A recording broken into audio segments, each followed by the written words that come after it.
محمد رسول اللہ حسبی ربی جل اللہ کان لکم الدار الآخرہ، کہہ دیجئے ان کانت اگر ہے لکم تمہارے لیے الدار الآخرہ گھر آخرت کا، عند اللہ اللہ کے پاس، خالصتم خاص طور پر، من دون الناس لوگوں کے سوا، فتمنوا الموت تو تمنا کرو موت کی، ان کنتم صادقین اگر تم سچے ہو۔ جیسے کہ یہ لوگ دعوے کیا کرتے تھے کہ جنت تو ہمارے ہی لیے ہے، جنت میں صرف ہم ہی جانے کے مستحق ہیں۔ تو اللہ تعالیٰ نے کی طرف سے حکم ہوا کہ اگر تم ایسا ہی سمجھتے ہو کہ آخرت کا گھر تمہارے لیے ہے اور لوگوں کے لیے نہیں ہے، تو ایسا کرو کہ تم اس چیز کی تمنا کرو کہ ہمیں موت آ جائے۔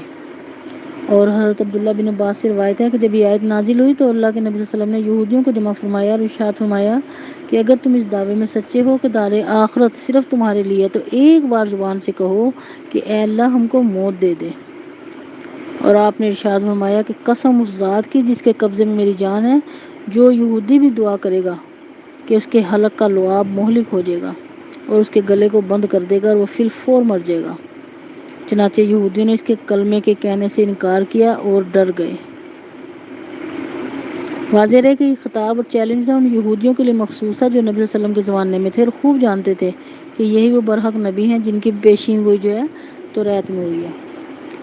چونکہ ان کو یقین تھا کہ اللہ اور اس کے رسول کے چیلنج کے بعد اگر ہم نے موت کی تمنا کی تو موت ضرور آئے گی اور اللہ کے نبی صلی اللہ علیہ وسلم کا معجزہ ظاہر ہو جائے گا، تو چنانچہ انہوں نے خوف کی وجہ سے موت کی تمنا ہی نہ کی۔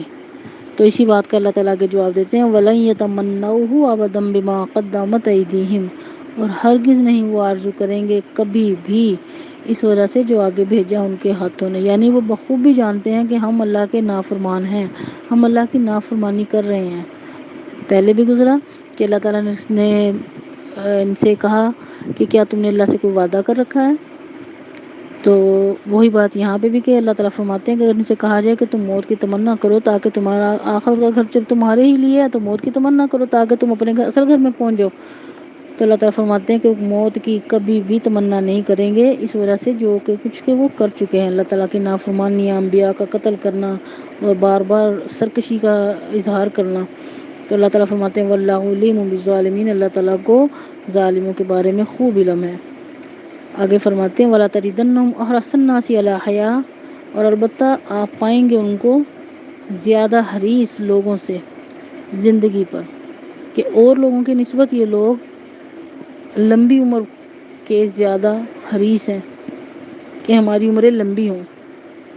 وَمِنَ الَّذِينَ أَشْرَكُوا، ان لوگوں سے بھی بڑھ کر جو شرک کرنے والے ہیں، یعنی مشرک لوگ تو ہیں، اللہ کا انکار کر رہے ہیں، اللہ کے ساتھ شریک ٹھہرا رہے ہیں، یہ تو اللہ کو مان بھی رہے ہیں، جنت کو بھی مان رہے ہیں، دوزخ کو بھی مان رہے ہیں، آخرت کو بھی مانتے ہیں، نبیوں کو بھی بعض کو مانتے ہیں بعض کو نہیں مانتے ہیں، لیکن اس بات کے دعوے دار ہیں کہ آخرت کی زندگی ہے، اس کے اور اس بات کے بھی دعوے دار ہیں کہ ہمیں اللہ نے جنت دینی ہے، ہم جنت کے حقدار ہیں۔ تو اللہ تعالیٰ فرماتے ہیں کہ اگر یہ اپنی بات کو کہنے میں سچے ہیں تو موت کی تمنا کریں، لیکن ساتھ ہی فرمایا کہ کبھی بھی موت کی تمنا نہیں کریں گے کیونکہ جو کچھ یہ کر چکے ہیں یہ جانتے ہیں، اور یہ زندگی پر اتنے حریص ہیں کہ اتنے حریص تو مشرکین بھی نہیں۔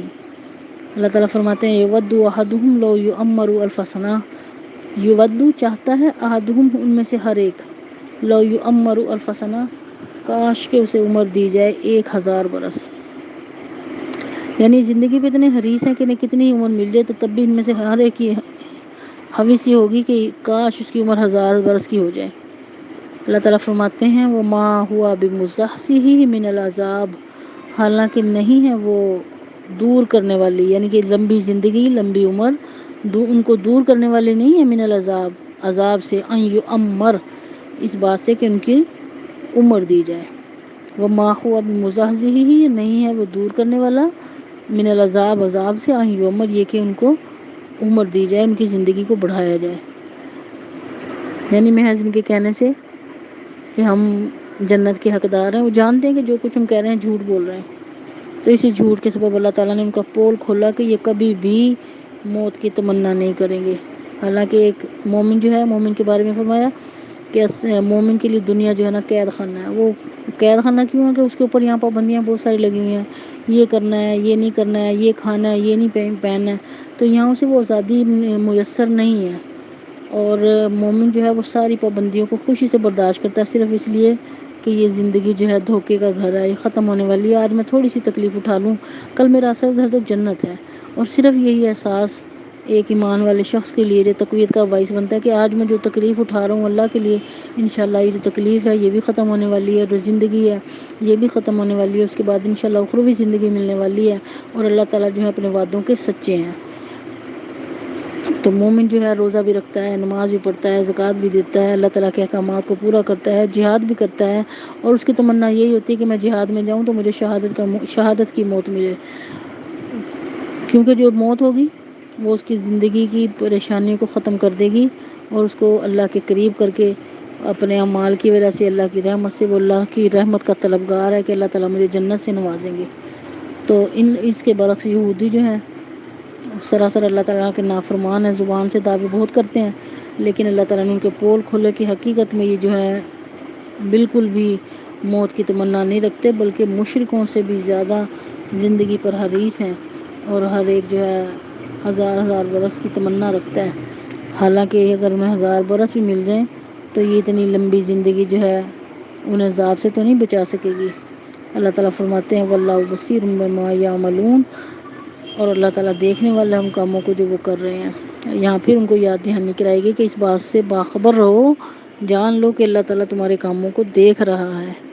اللہ تعالیٰ ہمیں اپنے احکامات کو سننے، سمجھنے اور عمل کرنے کی توفیق دے. آج تک کے سبق سے اللہ تعالیٰ ہم اس بات میں ہمارے لیے نصیحت ہے کہ ہم بھی یہود جیسے افعال سے بچیں. جو حکم آئے اللہ کا، ہماری مرضی کا، یہ نہ ہو کہ ہم اس حکم کو لیں اور جو جس پہ جی نہ چاہے اس کو نہ لیں. اور اللہ تعالیٰ سے دعا کرتے رہیں. ٹھیک ہے بعض احکامات پہ عمل کرنا ہمارے لیے مشکل ہوتا ہے، لیکن اگر ہم اللہ تعالیٰ سے توفیق مانگیں گے تو انشاءاللہ تعالیٰ ہمیں توفیق بھی دیں گے. اللہ تعالیٰ سے توفیق بھی مانگے، اپنی بدعمالیوں پہ اللہ تعالیٰ سے استغفار بھی کرتے رہیں، اور اللہ تعالیٰ سے کا خوف بھی ہمارے دلوں کے اندر رہے کہ ایمان جو ہے امید اور خوف کے درمیان ہے، کہ اللہ تعالیٰ سے بھرپور امید ہو اور اللہ تعالیٰ کا خوف بھی خوب ہو. حضرت عمر رضی اللہ تعالیٰ عنہ سے کسی نے پوچھا تھا کہ ایمان کے بارے میں کہ آپ کا ایمان کیا ہے؟ تو انہوں نے فرمایا کہ ایمان کہاں ہے؟ تو فرمایا کہ امید اور خوف کے درمیان جو ہے نا ایمان ہے. اور امید کے بارے میں فرمایا کہ اللہ سے اتنی اچھا گمان رکھنا، اللہ تعالیٰ کے بارے میں اچھا گمان رکھنا کہ اللہ تعالیٰ میری مغفرت فرما دیں گے.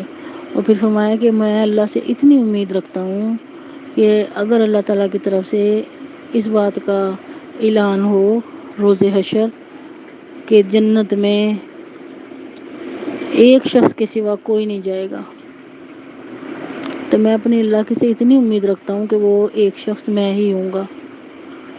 یہ تو ہوئی امید. اور خوف کے بارے میں فرمایا کہ مجھے اللہ کا اتنا ڈر ہے، اتنا میں اللہ سے ڈرتا ہوں کہ اگر اللہ تعالیٰ کی طرف سے یہ حکم ہو کہ جہنم میں ایک شخص جائے گا باقی سب جہنم میں نہیں جائیں گے، تو مجھے اتنا اللہ کا ڈر ہے کہ وہ ایک شخص میں ہی نہ ہوں. تو ایمان جو ہے نا ہمارا اسی امید اور خوف کے درمیان ہو کہ اللہ تعالیٰ سے اچھی امید رکھیں کہ اللہ تعالیٰ ہمارے ساتھ انشاءاللہ اچھے معاملے فرمائیں گے، اور اللہ تعالیٰ کا خوف جو ہے نا ہمارے دلوں کے اندر رہے. اتنا خوف ہو کہ اللہ کے خوف کی وجہ سے گناہ کرتے ہوئے ہمیں اللہ کا خوف ہو، گناہ کرتے ہوئے اور اپنے اعمال پہ ہم نڈر نہ ہو جائیں. اللہ تعالیٰ مجھے بھی اور آپ کو بھی عمل کرنے کی توفیق عطا فرمائے. وآخر دعوانا ان الحمد للہ رب العالمین.